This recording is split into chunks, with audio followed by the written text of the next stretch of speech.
Kung bago ka lang sa channel na to at isa kang true-blooded Aldab Nation na nagmamahal po kila Maine Mendoza at Alden Richards, tama po ang channel na pinuntahan mo, kaya consider na kitang bagong subscriber. Welcome back, mga Aldab.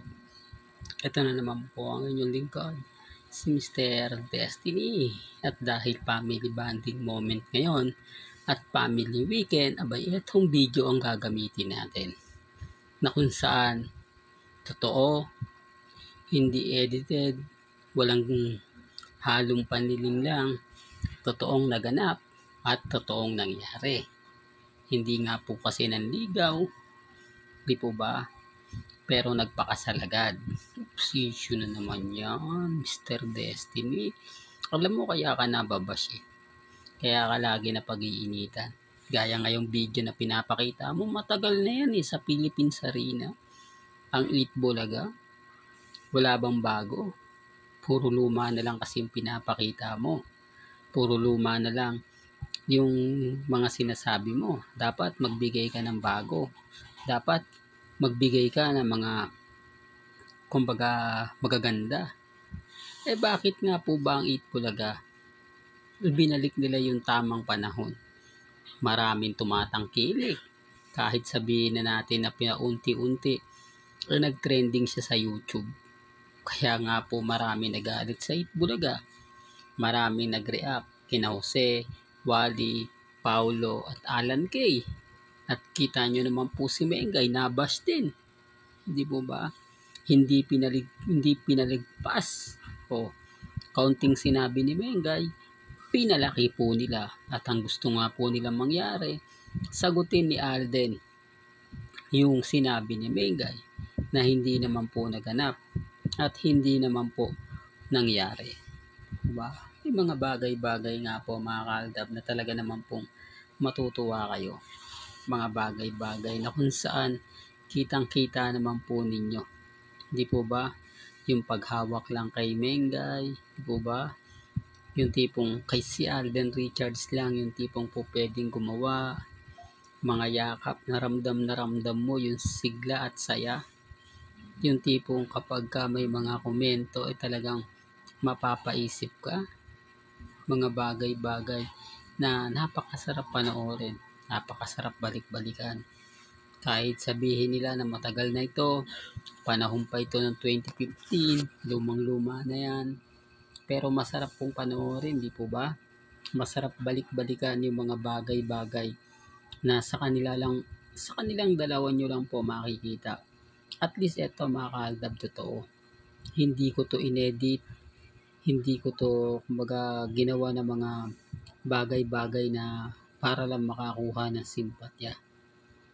Pinakita ko ito, pinaramdam ko ito para lang malinaw, para lang po klaro, para lang po patunayan sa inyo kung sino nga po ba talaga ang totoong karelasyon ni Maine Polkerson. Kasi kung hindi ko naman po ito sa gagawin ipapakita, eh hindi niya maiintindihan, hindi niya maunawaan.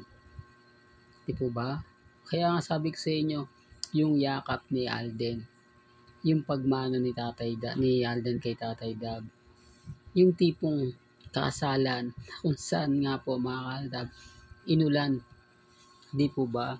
At yung mga halik na, alam niyo sa totoo lang po, sabi nga po dati ni Tatay Dab, ni Nanay Dab, kay Alden, eh siya na nga po daw talaga. Siya na nga po daw talaga ang napipisil na magiging manugang. Di po ba? Sa bagay mga Kaaldab, sa ganito pong senaryo o sa ganito pong kumbaga kaganapan na pinapakita ko, alam ko marami na naman pong hindi sang-ayon, marami na naman po naiinis, marami na naman po nagagalit, marami na naman po magsasabi ng ganito ganyan, etc. etc. Para sa akin normal lang po yun.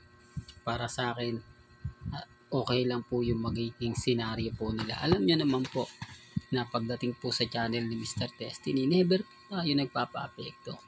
Never tayong kumbaga nagpapatalo. Kaya nga po pinapakita ko to kahit alam ko at alam din po ninyo na marami po babati ko sa akin. Marami magsasabi na ko matagal na yan. Puro paasa lang yung channel ni Mr. Destiny. Wala naman pong bago. Kahit anong sabihin nila, kahit anong pahayag nila, luma na yan. Huwag na kasing ipilit pa. Huwag na kasing sabihin ganito ganyan.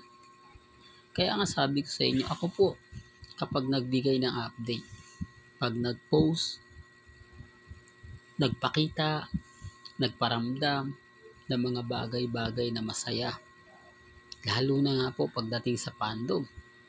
Lalo na nga po sa mga taong bitter na bitter sa channel ni Mr. Destiny. The real talk to mga kaaldab. Kaya dun sa mga nagsasabing fake news ako, sa mga nagsasabing bitter ako, okay lang po yan. Baka importante lang naman kasi kung ano po yung sa palagay ninyong tama, kung ano po yung sa palagay ninyo at paniniwalaan po ninyo, okay lang po yan. Dahil atin nga po itong weekend o family bonding moment. Sabi nga po ni Alden Richards, di po ba, na private family kapag weekend. Ito yung mga bagay-bagay na bihira nga po talagang lumabas si Alden Richards. Ito yung araw na kung saan ng mga panahon na ginigipit po ang Aldab, na ginigipit po sina Alden Richards at si Mengay. Ito yung private nila. Kaya nga po nag-post si Alden na private family kapag weekend o family Sunday. Ngayon alam nyo na. Di po ba? Sa mga hindi po nakakaalam, kaya lang syempre pag Alden fanatics yan, alam naman po talaga nila yan. Kaya lang sino naman po ba kakampi at magsasabi kay Mr. Destiny na tama ako. Lahat ng sinabi ko 101%. Lahat ng mga pinakita at pahayag ko ay talaga naman pong tumutugma. Hindi po ba? Kaya nga sabi ko sa inyo mga kaaldab, may mga bagay-bagay po na maging kampante ka lang. Maging relax ka lang. Hindi po ba? Lalo na po ngayon, na ramdam mo yung presensya. Ramdam na ramdam mo yung pagmamahalan po nila Maine Polkerson at ni Richard Polkerson. Kaya relax lang po kayo sa mga mamis dyan, sa mga titas, sa mga taong nagmamahal at sumusuporta. Maging matatag lang po kayo at maging kampante. Hanggang dito na lang po ang ating latest updates. Kaya kung gusto niyo pa po ng pinaka-latest at sariwang update, abay lagi lang po kayong tututok dito po sa channel ni Mr. Destiny para updated po kayo sa mga bago at sa mga latest na i-upload po natin maya-maya lang. Hanggang sa muli, salamat po sa panonood at pakikinig.